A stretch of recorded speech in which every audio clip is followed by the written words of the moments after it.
Chapter 45, Maybe Brave. The next morning I woke up, I had an idea. I was pretty sure Mother wouldn't like it, but at least I could ask. Mother? I said over breakfast. She didn't look up from the paper. Any chance you let me stay home from school today so I can help get a head start on those petitions? The words came out in a rush. Mother thought for a long time. I guess so. Really? She nodded.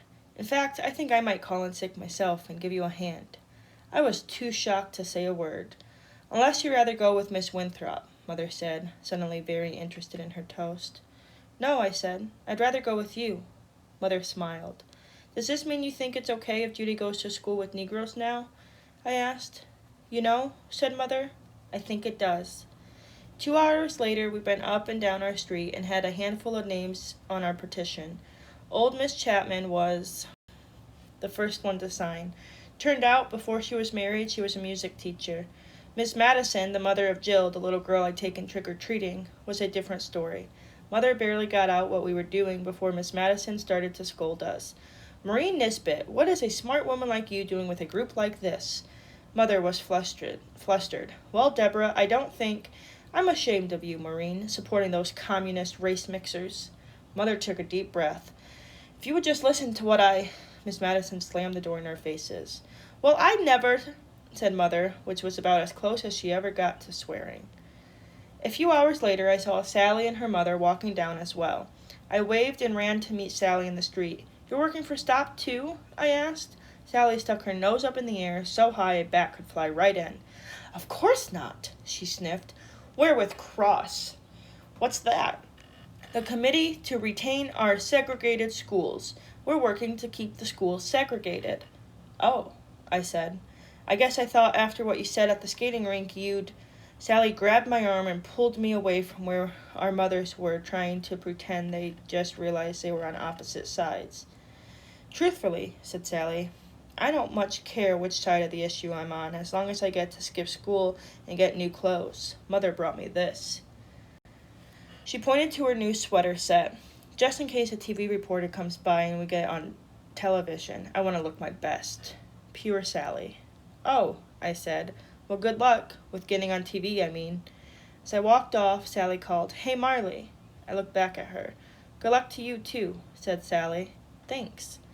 We smiled and went our separate ways. For the first time in ages, I felt okay with Sally. She was only against integration because her mother was. Eventually, she'd come around. Are you still friends with Sally McDaniels? Mother asked. After JT, I just thought I asked because... Yeah, I replied, I think I am. At lunchtime, we took a break and went to Crystal to grab a burger. On the way into the restaurant, I noticed someone had placed a bunch of advertisements by the front door. I bent down to pick one up.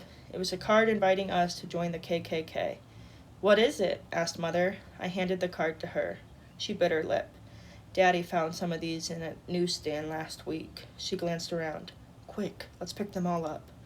After we had gathered and thrown away all the cards, we went inside to order. I lost my appetite, but Mother insisted I get a burger, fries, and chocolate shake. She ordered a cheeseburger, onion rings, and cherry Coke. We shared a little tub of ketchup. This is nice, she said, as we took turns dipping into ketchup. We should do this again. Spend time together, I mean. Maybe go to the zoo? I nodded. I liked that. It's not too babyish for you? Mother asked. No, I love the zoo. I love the zoo. You always did, she said, especially the lions. Really? I asked. Do you remember when we moved into our house?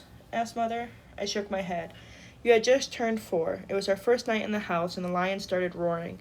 Judy, David, and I were terrified, but you were right over to look out the window. You weren't even scared of getting eaten.